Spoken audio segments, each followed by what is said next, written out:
안녕하세요. 오늘은 그 세계적인 스포츠 브랜드죠. 나이키. 이 나이키의 최근 움직임에 대해 좀 자세히 살펴보려고 합니다.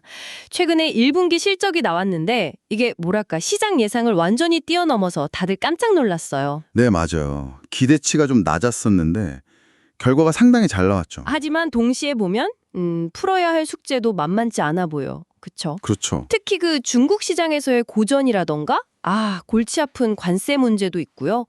또 경쟁은 점점 더 치열해지고 네, 여러 가지 어려움이 있죠. 꼭 뭐랄까 거대한 배가 지금 폭풍우 속에서 조심스럽게 항로를 바꾸려는 그런 모습 같아요. 비유가 적절하네요. 그래서 과연 나이키가 이 어려운 상황을 잘 헤쳐나가고 또 새로운 CEO 엘리엇 힐 이 사람의 리더십 아래서 다시 비상할 수 있을지 이게 오늘 저희가 함께 파헤쳐볼 핵심 질문입니다. 네, 흥미로운 지점들이 많습니다. 그럼 일단은 좀 긍정적인 소식부터 시작해 볼까요? 네, 좋습니다. 나이키 1분기 실적, 이게 정말 예상 밖이었어요.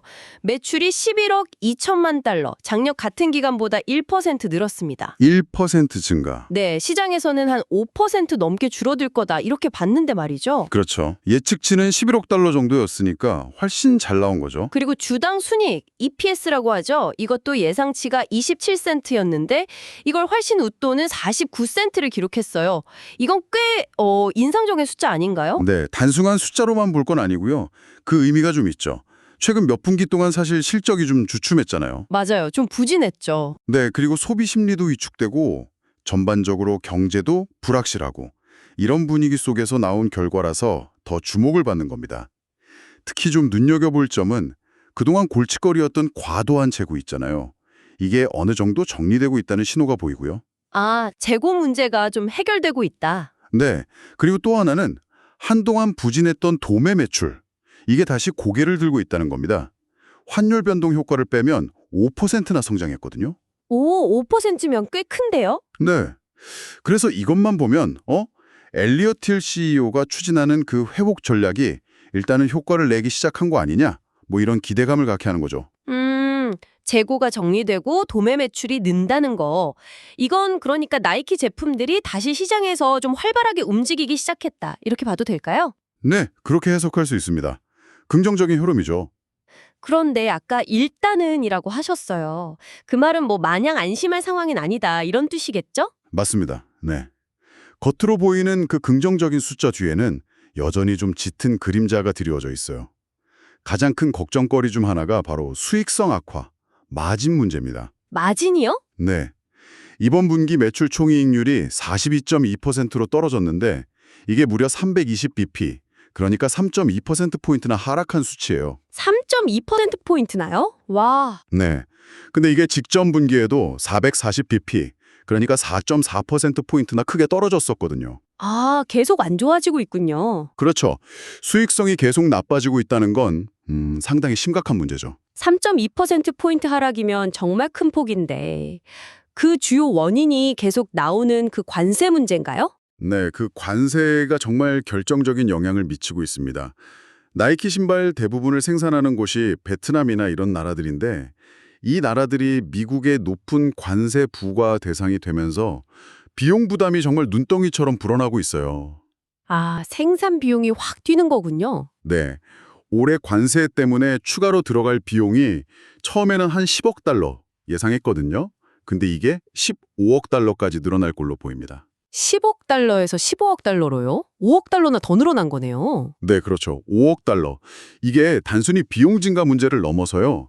나이키처럼 이렇게 거대한 글로벌 공급망을 가진 기업조차도 이런 지정학적 리스크나 무역 정책 변화에 얼마나 취약할 수 있는지를 아주 극명하게 보여주는 사례라고 할 수 있습니다. 생산 기지를 쉽게 옮기기도 어렵잖아요. 그렇죠. 15억 달러면 우리 돈으로 거의 2조 원 가까이 되는 엄청난 돈인데 이게 고스란히 비용 부담으로 작용하니까 마진이 나빠질 수밖에 없겠네요. 정말. 네, 상당한 부담이죠. 관세 말고 또 다른 어려움은 없을까요? 또 다른 큰 걱정거리가 바로 중국 시장입니다. 중국이요? 예, 나이키에게는 북미, 유럽 다음으로 세 번째로 큰 시장이고요. 2025 회계연도 전체 매출의 한 15% 정도, 그 정도를 차지할 정도로 중요한 곳인데 중요하죠. 15%면. 네, 근데 여기서 5분기 연속으로 매출이 줄어들고 있어요. 8월 말로 마감된 이번 분기까지 포함해서요. 5분기 연속이요? 네, 이건 정말 좀 심상치 않은 신호입니다. 와, 5분기 연속 매출 감소라니 이건 정말 심각한데요? 중국 시장에서 대체 무슨 일이 벌어지고 있는 건가요? 단순히 뭐 경기가 안 좋아서 그렇다. 이건 아닐 것 같은데요? 물론 뭐 경기 탓도 일부 있겠지만 그보다는 좀 구조적인 문제가 더 커 보여요. 우선 그 안타에나 리니인 같은 중국 현지 브랜드들 있잖아요. 네, 들어봤어요. 얘네들 공세가 정말 매섭습니다. 이게 단순히 그냥 저렴한 제품이 아니고요. 디자인이나 기술력도 많이 올라왔고 또 요즘 중국 내 애국 소비 트렌드 같은 거 있잖아요. 아, 자국 브랜드 선호하는 거요? 네. 그런 것까지 등에 업고 나이키의 입지를 막 위협하고 있어요. 여기에 더해서 그 온 러닝화나 호카 같은 새로운 강자들 이런 브랜드들도 젊은 층을 중심으로 빠르게 파고들고 있고요. 아, 신발 쪽 경쟁이 엄청 치열해졌군요. 그렇죠. 어떻게 보면 나이키의 브랜드 파워가 예전 같지 않다 이런 걸 보여주는 거죠. 중국 토종 브랜드의 약진, 그리고 또 신규 경쟁자의 등장. 나이키도 가만히 있지는 않았을 텐데요. 뭐 르브론 제임스나 자 모란트 같은 슈퍼스타들 동원해서 마케팅도 하고 있지 않나요? 네, 물론이죠. 그런 스타 파워 활용하고요. 특히 중국에서 인기 많은 달리기나 농구 카테고리 여기에 좀 집중하려는 노력을 계속하고 있습니다. CEO도 이 주 분야가 성장을 이끌 거다 이렇게 기대를 하고 있고요. 네. 하지만 이게 한번 꺾인 추세를 되돌리기가 생각보다 쉽지 않아 보입니다.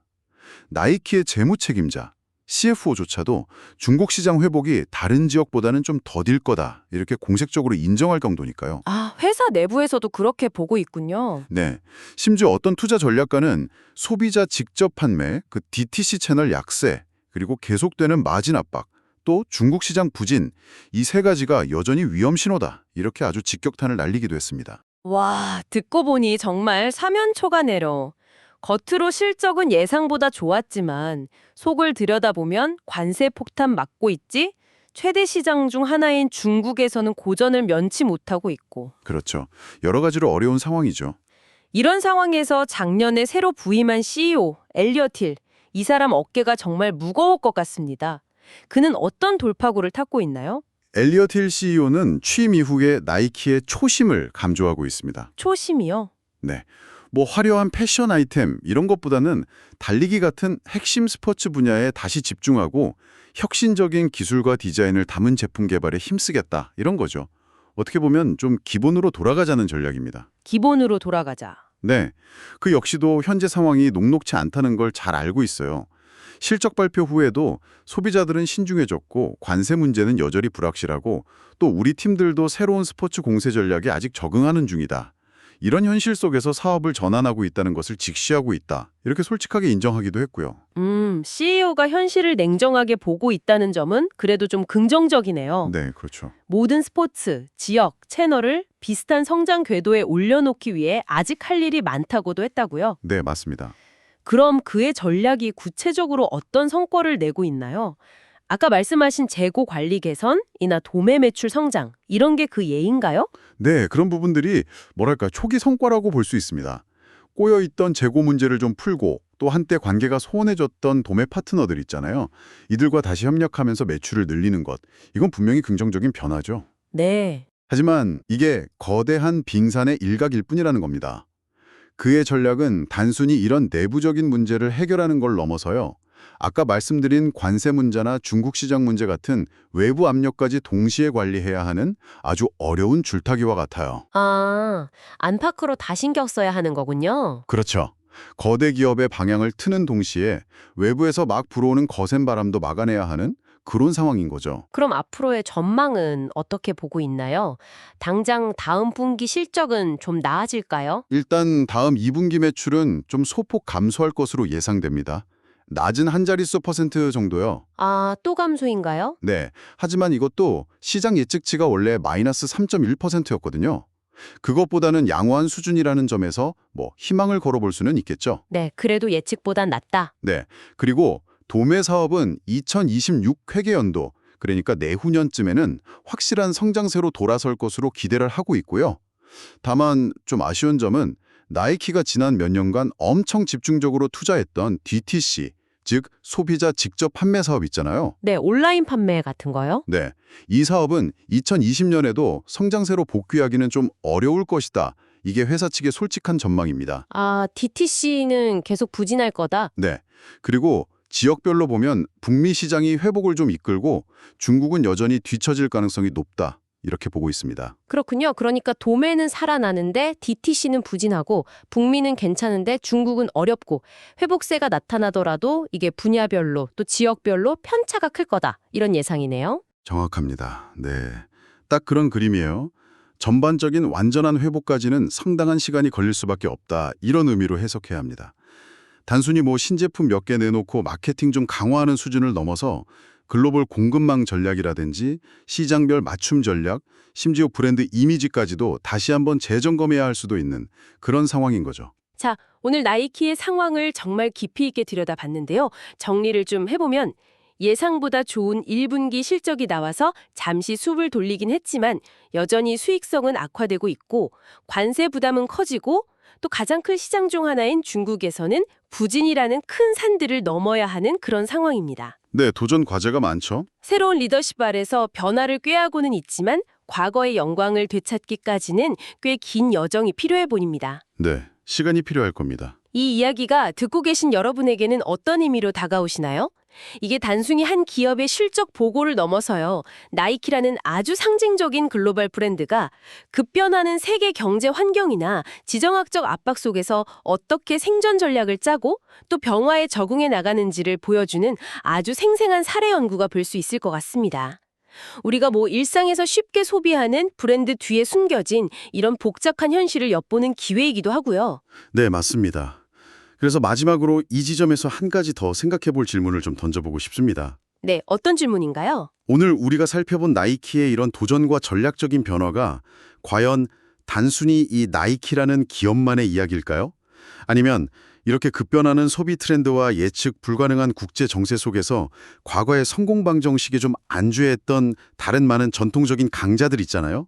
이들이 공통적으로 마주하게 될 미래를 예고하는 것은 아닐까요?